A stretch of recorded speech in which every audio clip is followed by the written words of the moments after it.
La masturbation, une habitude qu'on a commencé ado, et pour certaines personnes, ça va, ils sont pas trop addicts, mais tandis qu'à l'inverse, il y a beaucoup de personnes dont je fais partie qui sont addicts à la masturbation. En effet, ces gens se font plusieurs fois par semaine, bien plus devant des sites douteux, et pour les cas les plus extrêmes, ils se branlent plusieurs fois par jour. Moi, comme j'ai dit il y a quelques secondes, j'étais fortement addict à ces choses, et grâce à l'effort et de la persévérance, je suis en bonne voie pour guérir complètement cette addiction, et ce que je vous veux partager va vous aider, mais aussi je vais expliquer pourquoi si tu ne guéris pas cette addiction, la masturbation va te détruire en silence. Et pour commencer la vidéo, de mon expérience, la masturbation et l'addiction au pH, c'est la même chose. Oui, c'est absurde, mais de mon expérience, ces deux addictions, c'est la même chose. Mais à une différence près, c'est que la masturbation procure moins de dopamine que le pH. Mais aujourd'hui, les gens trouvent ça normal que le fait de se branler, c'est normal. Mais alors qu'au temps de la préhistoire, les hommes ne pensaient pas à se FAP. Et ça, c'est dommage. Vu que cette addiction procure de la dopamine et que notre société est hyper sexualisée, donc les hommes trouvent ça normal de se FAP, alors qu'à la base, c'est pas normal. Mais bien sûr, cela aura des conséquences. Mais avant, pourquoi la masturbation, c'est aussi addictif? Et la raison du pourquoi, c'est que cette addiction génère beaucoup de dopamine. Et ça, c'est le résultat de centaines de milliers d'années où la nature nous a fait en sorte que nous sommes très sensibles aux stimuli sexuels. En effet, si tu étais un homme des cavernes et que tu t'en foutais de coucher avec les autres femmes de ta tribu, au final t'as pas eu de gosse et donc t'as pas pu transférer tes gènes. Mais tandis que l'homme qui avait la dalle, il a pu transmettre ses gènes. Et donc leurs descendants ont la même dalle que son géniteur. Et cela explique pourquoi que nous, en tant qu'hommes, nous avons cette dalle. Mais la majorité d'entre nous n'ont aucune discipline sexuelle et ils sont victimes de leur pulsion. Et vu que c'est une addiction, cela aura des conséquences. Mais je vais parler essentiellement de la masturbation sans et avec P. Car avec de l'expérience, comme j'ai dit tout à l'heure, ces deux addictions, c'est la même chose. À part que la masturbation tout court procure moins de dopamine que le P. Et même si tu es addict au P, tu te fapes en regardant des trucs bizarres. Dans les deux cas, ce que je vais dire tout à l'heure vous concerne. Donc cette vidéo vous sera utile. Les gars, on est d'accord que l'énergie sexuelle, c'est de l'énergie vitale. Et quand vous schmouchez là, vous êtes littéralement en train de vous castrer. Par exemple, si on prend le cas d'un chien mâle, naturellement il est plus agressif, plus dominant. Et quand on lui coupe les coups, tout d'un coup, le chien est plus docile, il a moins la niaque. Si tu te masturbes à H24, tu épuises ton énergie vitale et donc vous castrez de plus en plus et vous finirez docile comme ce chien. Il veut que t'as moins la niaque en étant docile, au final tu deviens flemmard car vu que t'as moins d'énergie vitale, tu es plus fatigué au quotidien, mais surtout t'as moins de motivation. À part si tu as de la discipline pour travailler, mais à part ça, la majorité des gens ne sont pas des farceaux. Les gens sont dépendants de la motivation pour travailler. Mais vu que la motivation se fait bien détruire par la haine, au final, ils font rien de leur vie. Et ça détruit leur potentiel. Et cela, c'est un autre effet de cette addiction, c'est que ça te détruit ton potentiel. Imaginons que t'es footballeur et que t'as le potentiel de Messi. C'est chouette, cela arrive une fois par génération, mais que tu es addict à la M, ou peu importe. Au final, tu es moins performant au foot, et qu'au final, tu ne deviens pas de footballeur professionnel. On est d'accord que c'est trop dommage pour un joueur de ce potentiel. Et toi, si tu ne fais rien pour guérir cette addiction, tu vas gâcher ton potentiel. Toi qui es en train de regarder cette vidéo, tu as du potentiel. Moi, je suis persuadé que tu as du potentiel dans un domaine. Peu importe le domaine, que ce soit un sport ou une compétence, dans tous les cas, tu es doué dans un domaine. Et si tu ne guéris pas cette addiction maintenant, tu vas gâcher ton potentiel. Mais si tu ne fais rien, bah le temps passe. Il y avait des choses où tu pouvais faire mieux. Et ça baisse ton estime de toi-même. Et ça, c'est une conséquence de cette addiction. C'est que ça détruit ta confiance en toi. Et les conséquences d'une faible estime de toi-même, c'est que tu crains plus le regard des autres. Car vu que tu te sens comme une merde en faisant la M, et à partir de là, tu recherches la validation pour te réconforter. Mais en faisant ça, les gens vont te moins respecter. De 1, les gens sentent que tu recherches la validation. Et de 2, vu que tu expulses ton énergie en faisant la frappe du cobra, tu n'as pas d'aura. Et les gens ressentent les auras. Donc ils vont moins respecter les gens qui n'ont pas d'aura. Mais par contre, toi, tu ressens ce manque de respect. Et ça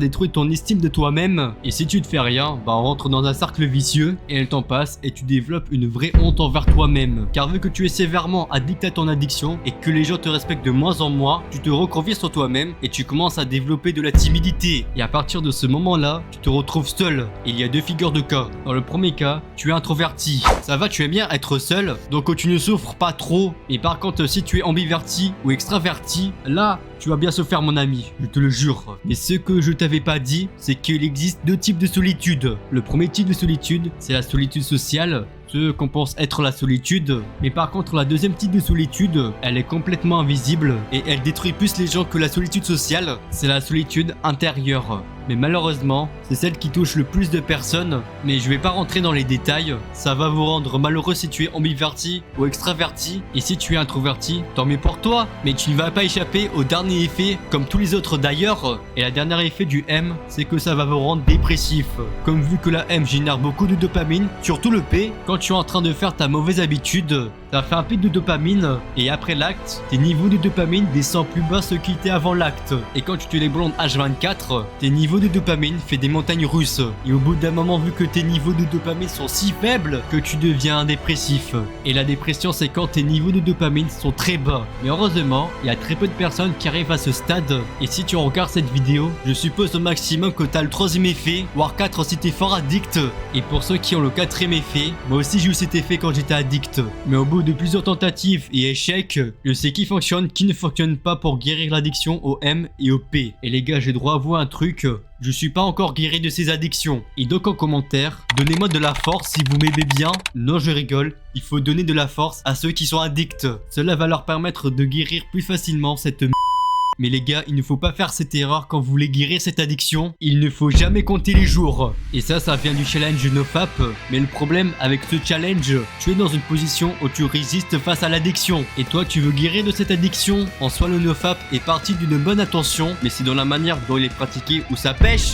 De mon expérience, c'est mieux avoir un challenge que tu fais avec tes potes. Et c'est pour cela que le NNN marche aussi bien, car les gens sont en concurrence. Mais le problème, comme j'ai dit plus tôt, c'est que la majorité des gens comptent les jours. Là, t'es dans une position où tu te dis combien de jours as-tu tenu. Et toi, tu veux guérir cette addiction, et donc il faut simplement pas le faire. Donc avec tes potes, de préférence ceux qui sont aussi addicts, vous allez faire un challenge de 3 mois. Le temps qu'il faut pour guérir une addiction. Et sur ces 3 mois, elle est divisée en plein de paliers. Le premier palier, c'est 3 jours. Et après, le deuxième palier, c'est 1 semaine. Ensuite, c'est 2, 3, 1 mois, plus 1 mois et demi, 2 mois. Et le palier final, c'est 3 mois. Le faire avec tes potes, de préférence aussi addicts.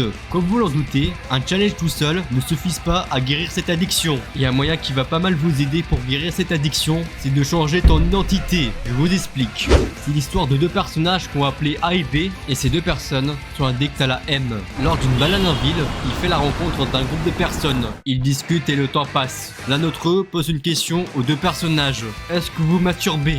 Le personnage A dit oui, je le faisais avant, mais là je vais essayer d'arrêter. Mais tandis que le personnage B dit non, je me masturbe pas. Puis au bout de 2 jours, le personnage A craque, mais tandis que le personnage B ne cède pas. Et ensuite les jours suivants, c'est la même chose. Le personnage A continue à craquer, mais alors que le personnage B ne cède toujours pas. Et au bout de plusieurs mois, le personnage B guérit son addiction, mais tandis que le personnage A reste coincé sur son addiction. Et maintenant, vous savez pourquoi le fait de changer son identité, c'est super important, parce que toi, comment tu te vois, influence tes actions. Et si tu as des mauvaises identités, tu vas galérer dans ta vie. Et pour changer ton identité, c'est simple. Tu prends ton ancienne identité et tu trouves 3 raisons en quoi tu n'es pas cette identité. Après avoir trouvé ça et te le répéter dans ta tête, ça c'est super important. Tu le répètes à voix haute, ta nouvelle et bonne identité, et tu le répètes ça jusqu'à temps que ton inconscient enregistre ta nouvelle identité. Et bien sûr, si t'as ta nouvelle identité, mais qu'à côté sur ton fil Instagram, t'as des meufs à moitié à poil, ça ne sert strictement à rien à part te retomber dans ton addiction. Et c'est pour ça que je vais te dévoiler la meilleure arme pour guérir ton addiction.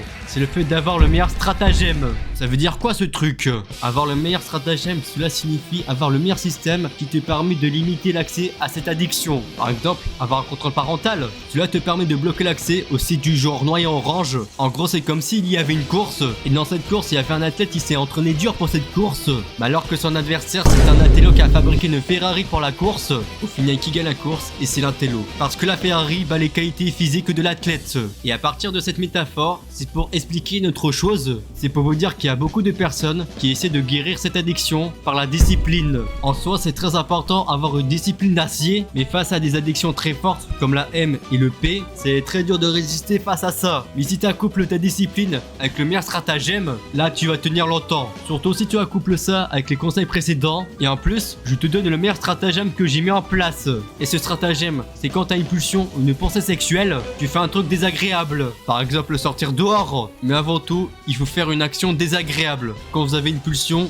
ou quand vous pensez de quelque chose de sexuel. Et pour te dire d'avance, cela demande beaucoup de discipline. Mais si tu as une discipline monstrueuse et qu'à chaque fois que vous avez une pulsion ou une pensée sexuelle, là c'est quasiment sûr à 100% que tu vas guérir cette addiction. Si tu appliques les conseils précédents. Et là vous avez tous les armes pour vaincre cette addiction. Et comme j'ai dit au début de la vidéo, moi aussi j'étais addict. Mais pas que à la M, mais aussi au P. Mais pour moi, ces deux addictions c'est la même chose. Et je vous dis ça pour deux raisons. La première raison, c'est pour vous montrer que je suis pas parfait, comme tout être humain d'ailleurs. Et la deuxième raison, c'est pour vous montrer que moi aussi, je suis dans la même étape que vous. En soi, le fait de faire une détox de cette addiction. Et si vous êtes une personne qui aime bien le challenge, mais vous n'avez pas de potes aptes à le faire, c'est que moi, à partir du 1er septembre, je vais organiser un challenge NoFap qui va durer 3 mois. Oui, 3 mois. Du 1er septembre au 31 novembre. Et ce challenge a pour but de vous débarrasser de votre addiction. Mais bon, ça veut pas dire qu'au mois d'août vous faites n'importe quoi. Et cela me concerne moi d'ailleurs. Bref, c'est un détail. Et si cette vidéo vous a été très utile, tu peux liker la vidéo. Mais le plus important, à partager la vidéo. Et si tu aimes bien mon contenu, tu peux t'abonner à ma chaîne pour avoir du contenu de qualité. Et on se dit à la prochaine.